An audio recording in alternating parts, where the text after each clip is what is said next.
Hey everybody, and welcome to the first episode of Recommended. For those of you familiar with my previous Why It's Awesome series, you should feel right at home here because this is a show all about recommending things I like that I feel haven't received enough positive attention. If you're curious about the specific differences between this show and its predecessor, you can follow the links to my channel update at the end of this video or in the description, which specifically addresses that and a variety of other topics you might find interesting. With that said, let's get things started in familiar territory with a video game. As some of you might already know, I used to run a channel here on YouTube called The Safe Zone. On it, a friend and I spent considerable time and effort covering a variety of sandbox survival games, largely motivated by our mutual love of DayZ, and the hours of fun we had playing it when it first hit the Arma 2 mod scene back in the early 2010s. As a result, I ended up becoming quite familiar with a lot of the tropes and standards of the genre, and eventually became a bit burnt out on playing games of that sort. Consequently, I haven't been particularly motivated to check out and play the multitude of similar games that have been released in recent years, and tend to only engage with such titles when something truly exceptional occasionally comes along. Of course, Valheim made a huge splash both in the survival sandbox world and among gaming enthusiasts in general when it hit early access this year, and I've certainly had quite a bit of fun playing it with friends. But I'd prefer to talk here about a game that I feel has sadly been a bit overlooked in Valheim's wake. That game being Cryofall.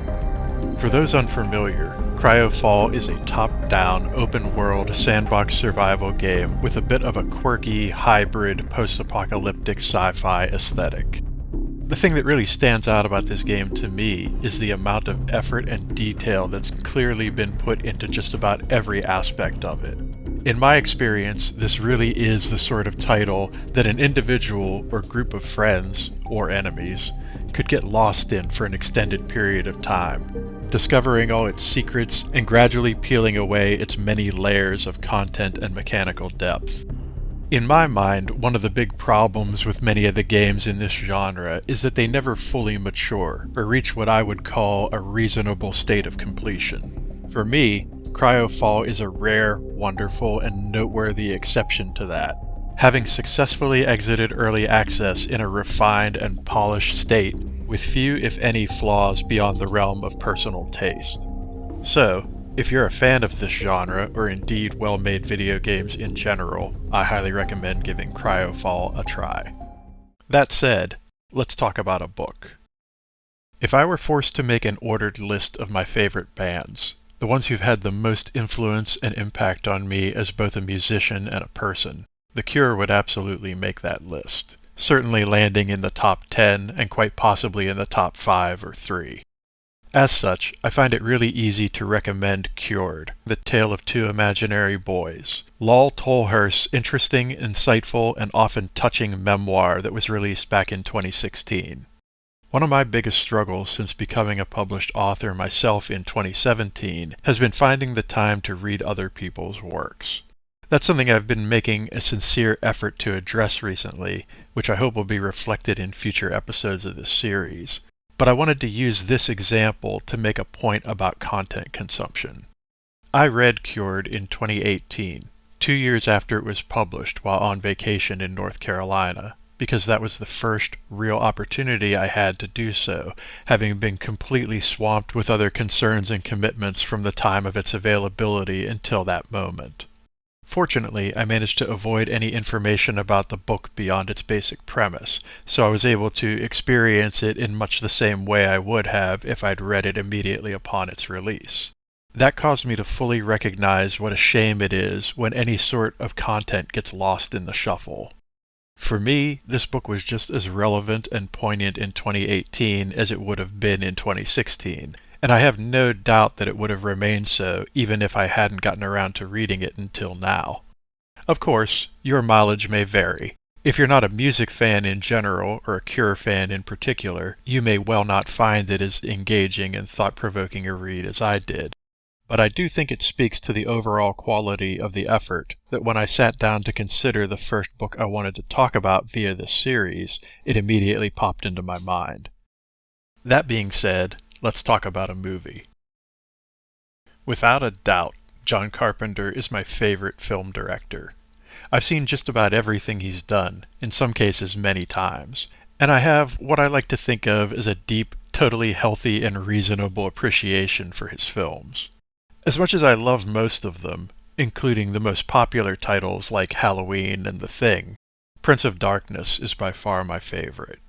From its fascinating and unique premise to its exceptional scoring, which accompanies what I consider to be one of the best slow-burn introductory sequences ever put to film, to the exceptional, convincing acting by its diverse ensemble cast, it really is a true, in my mind, underappreciated gem of the sci-fi and horror genres. Yes, it does contain a few uncomfortably cringe-worthy moments. In particular, a couple blatantly homophobic jokes casually tossed around between two of its protagonists unfortunately blemish it as a product of its time.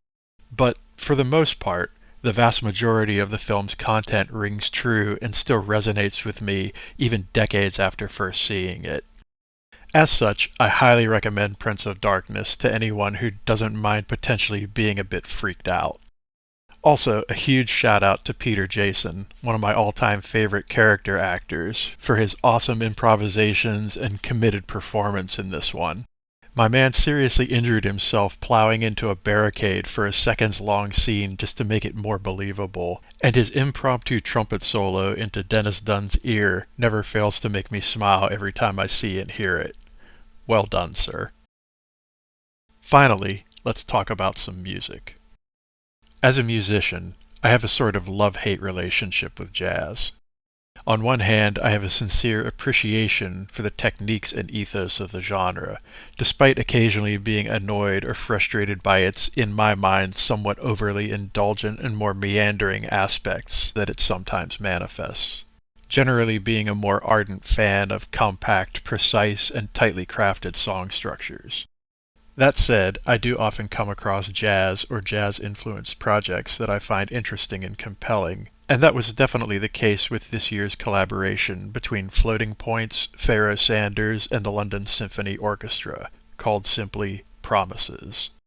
At its core, this project is primarily an exploration of a fairly basic chord progression through a series of 9 movements, where the focus of the instrumentation shifts between the 3 featured performers. In certain movements, Floating Point's electronic influence is front and center. In others, Sanders' soulful saxophone work takes the lead. And at times, the full power of the orchestra is brought to bear, producing a range of smooth transitions and thoroughly blended performances to create an overall effect that for me stayed compelling throughout its duration. I'm fully aware that this one might not be everyone's particular cup of tea, but for those who do end up vibing with it, I'd say it's a project that's definitely worth exploring, which is sort of the whole point of this show. Having said all that, I'm going to bring this episode to a close. Hopefully you folks have enjoyed it. As I mentioned in my previous channel update video, future episodes of this series will focus on individual projects, but I wanted to kick things off by giving you all a sample of the sorts of things I plan to talk about beyond video games, and firmly establish that as a part of the show's premise, which is why this pilot episode is a bit longer and more varied in its content. Until next time, be sure to poke that like button, or the dislike button if that's your thing, and subscribe to see more videos from me in the future if you haven't already. I definitely recommend it.